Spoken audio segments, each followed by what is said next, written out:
गेल्या महिनाभराचा जर आपण विचार केला तर जळगाव जिल्ह्यामध्ये पावसाची प्रतीक्षा होती। मात्र काल आणि परवा जो काही मुसळधार पाऊस झाला रावेर आणि धरणगावमध्ये तर अतिवृष्टी झाल्याचं आपल्याला पाहायला मिळालेलं आहे।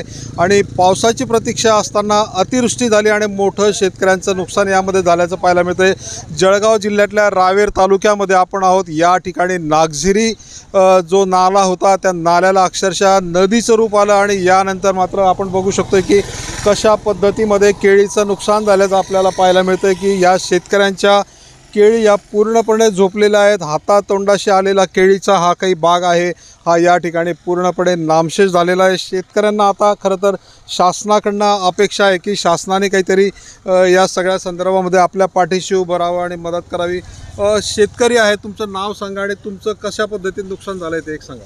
माझं नाव भूषण रघुनाथ चौधरी आहे आणि माझी आपलं समजा 5,000 रुपये होते केळीचे। 5,000 रुपये होते ते पूर्ण केळीचे रोपं असे हे आपले पूर्ण केळीचे रोपं नाश होऊन गेलेले आहे आणि पूर्ण नुकसान होऊन गेलं आहे। माझ्या ठिबक नळीसुद्धा वाहून गेले, माझे पाईप वाहून गेले।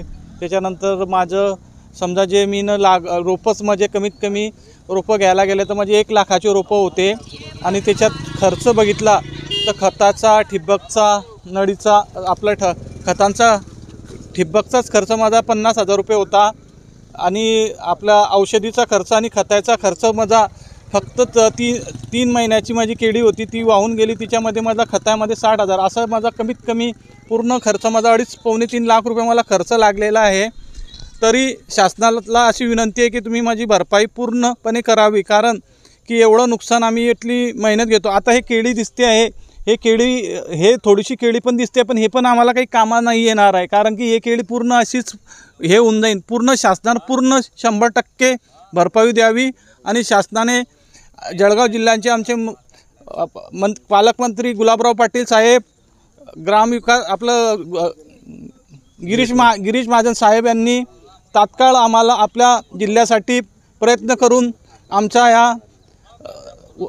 ह्या नुकसान भरपाईची मागणी मुख्यमंत्री देवेंद्र फडणवीस, आपले कृषी मंत्री दत्तात्रय भरणे साहेब यांच्याकडे करावी आणि आम्हाला तात्काळ हे भरपाई द्यावी। कमीत कमी हेक्टरी 2 लाख रुपये द्यावी, कारण आमचं नुकसान हेक्टरी कमीत कमी 2.5 लाख रुपये झालेलं आहे। तरी शासनाला विनंती आहे वरती केंद्र सरकारकडून आणून लवकरात लवकर आमची भरपाई करावी हे विनंती सरकारला। शेती व्यतिरिक्त तुमचा काही दुसरा उद्योग? शेती व्यतिरिक्त माझा काहीच व्यवसाय नाही आहे, माझं पोट शेतीवरच भरते। तरी सरकारला विनंती आहे, अशा आमच्या याच्यामध्ये खूप नुकसान झालं आहे। लगातार 3-4 दिवसापासून पाऊस पडतो आहे प्रत्येक ठिकाणी। रावेर शहरामध्ये पण कोणाचं घर, कोणाचे बकऱ्या, कोणाचे हे सगळं नुकसानाच्या याच्यामध्ये जात आहे। तरी शेतकऱ्यांना अशी विनंती आहे, आपल्या सरकारला विनंती आहे की तात्काळ आम्हाला देवेंद्र फडणवीस साहेबांनी, दत्तात्रय भरणे साहेबांना नाव सांगा आपलं। माझं नाव भूषण रघुनाथ चौधरी, मी शेती करतो। विलास सावकारे, सदन शेतकरी। या नागझिरी नाल्याला पूर येण्याचं महत्त्वाचं कारण म्हणजे अनेक वर्षापासून या नाल्याचं खोलीकरण झालेलं नसल्याने आणि या रस्त्यावर जी पुलं आहेत ती एकदम कमी उंचीची असल्या कारणाने या गावाचा अजंदे गावाचा परिसरातील संपर्क तुटतो। त्यामुळे शासनाने अगोदर या नागझिरी नाल्याचं खोलीकरण करावं आणि या रस्त्यावर जी पुलं आहेत, छोटी छोटी जी पुलं आहेत त्यांची उंची वाढवावी, म्हणजे जेणेकरून या परिसरातील गावांचा संपर्क तुटणार नाही। काल कशी परिस्थिती निर्माण झाली होती या ठिकाणी? काल पूर परिस्थिती होती अतिवृष्टीमुळे।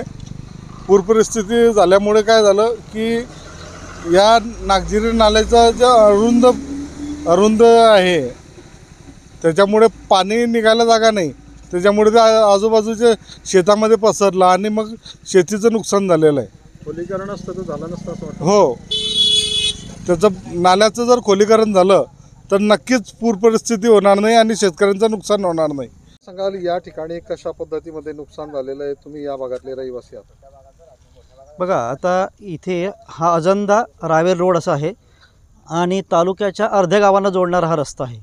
जवळपास पूर्ण ऐनपूर, निंबोल असे ऐनपूर, निंबोल, खिरडी असे मोठमोठे गावांचा संपर्क ह्या रस्त्याने असतो आणि त्या गावांना जोडणारा हा एकमेव मुख्य रस्ता आहे. हा जिल्हा मार्ग असून याची रुंदी जवळपास 24 मीटर आहे. पण 24 मीटरपैकी आज रोजी अस्तित्वात फक्त 10 ते 12 मीटरच हा रोड आहे. माझं असं म्हणणं आहे की प्रशासनाने याच्याकडे लक्ष घ्यावं. तुमच्या माध्यमातून मी आवाहन करतो प्रशासनाला की ती यावं, हे व्हिजिट द्यावी. इथले पोल आज जर का पूरस्थिती जशी निर्माण झालेली आहे अशी पूरस्थिती कायम प्रत्येक वर्षी एखाद्या दुसऱ्या वेळेस होत असते आणि इथे जीवितहानी पण बऱ्याच वेळेस झालेली आहे आणि बऱ्याच नागरिकांच्या याला धोका संभवतो. हे टाळता आलंच तर असं वाटतंय कालचा जो काही नागझिरीला पूर आलेला होता.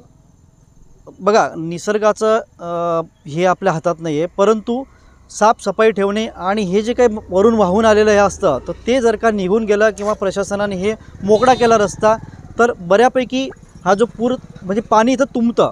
खरं म्हटलं म्हणजे पाणी तुंबत असल्यामुळे इथे हा बऱ्यापैकी हे वाहून येत असतं तर ते टाळू शकले असते. शेतकऱ्यांचं म्हणणं होतं की हा नाला खोलीकरण असतं तर कदाचित पाणी साचलं नसतं, पाणी निघून गेलं असतं तर पूर नसतं आलं. बरोबर आहे. थोड्या प्रमाणात तेही खरं आहे.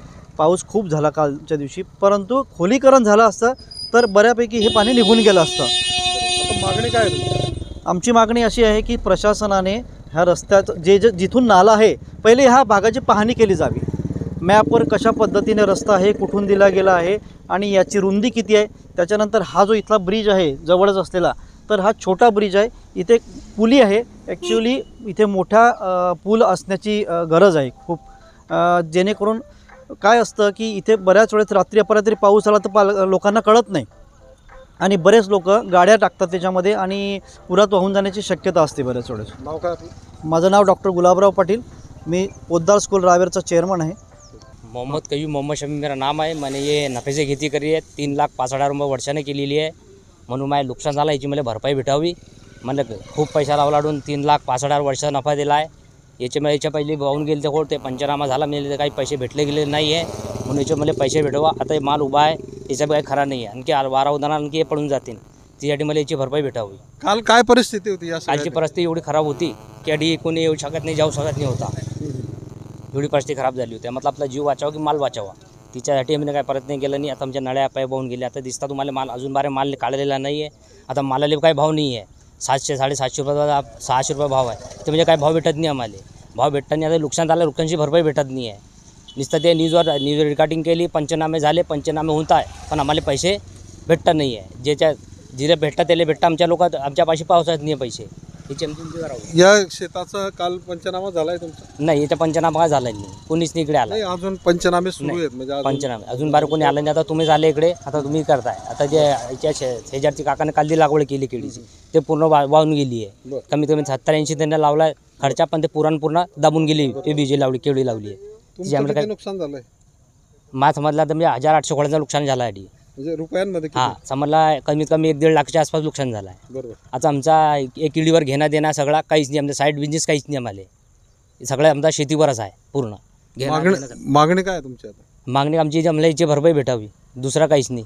जास्त जे वाहतूक खोळी झाली ते खोळ्यामध्ये आमच्या भरपाई भेटावी याची. बरोबर. आमच्या लोक पोहोचावी बस. नाही तर आता न्यूज केली तिच्यावर राहता आमच्या पैसे काही पोहोचत नाही.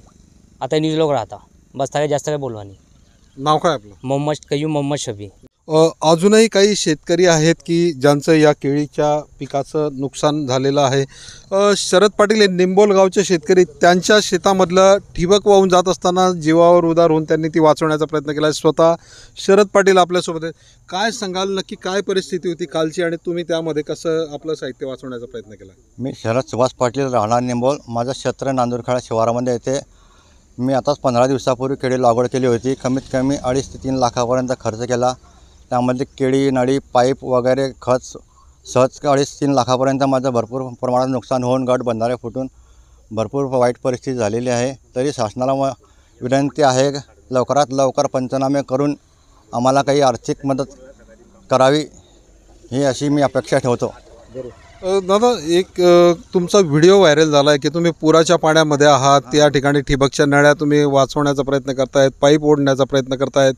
नक्की किती यामध्ये नुकसान झालं? पाईप वाचवू शकले तुम्ही? ठिबक नळ्या वाचवू शकले? नाही, पाईप फक्त 1-2-3 पाईप हाती आले, बाकी सर्व पूरमध्ये निघून गेले. मी प्रयत्न केला पण काही हाती आला नाही. पण तुम्हाला स्वतःचा जीव धोक्यात घालावा लागला त्या ठिकाणी? आपण आता नायला जाय, आता परिस्थिती असल्यामुळे थोडंफार करावंच लागते. त्याच्यामुळे पण तरी काही हातात आला नाही. प्रयत्न केला मी, पण शेवटी नुकसान व्हायचं होतं ते झालंच. किती नुकसान झालंय तुमचं? तरी 2.5-3 लाखापर्यंत नुकसान झालं आहे. बरोबर. आता मागणी काय आहे तुमची या सगळ्या संदर्भात? आणि सगळ्यात पहिले सांगा की किती हेक्टरवरती तुमची केळी लागवड होती? माझी 1 हेक्टरवरती केळी लागवड होती. तरी 2.5-3 लाखापर्यंत जे नुकसान झालेलं आहे याची भरपाई शासन करावी अशी मी शासनाला विनंती करतो. शेती व्यतिरिक्त काय व्यवसाय आहे तुमचा? नाही, बस शेतीवरच आमचा उदरनिर्वाह चालतो सर.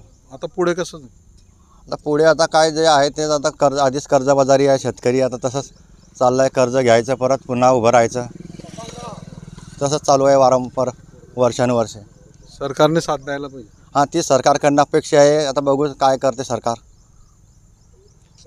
तर हे होते शरद पाटील. त्यांचा ठिबक नळ्या वाचवण्याचा व्हिडिओ व्हायरल झालेला आहे. सर्वत्र त्यांचं कौतुक होतं आहे. मात्र एका शेतकऱ्याची काय व्यथा असते, स्वतःचा जीव धोक्यात घालूनसुद्धा पुरामध्ये ते उतरले आणि आपल्या शेतातलं वाहून जाणारं जे काही ठिबक साहित्य आहे ते वाचवण्याचा त्यांनी प्रयत्न केलेला आहे. जवळजवळ 3 लाख रुपयांचं आपलं नुकसान झाल्याचा दावा त्यांनी केलेला आहे आणि सरकारने साथ द्यावी, आम्हाला नुकसान भरपाई द्यावी अशी मागणी देखील त्यांनी केलेली आहे. चंद्रशेखर नेवे, ABP माझा, जळगाव.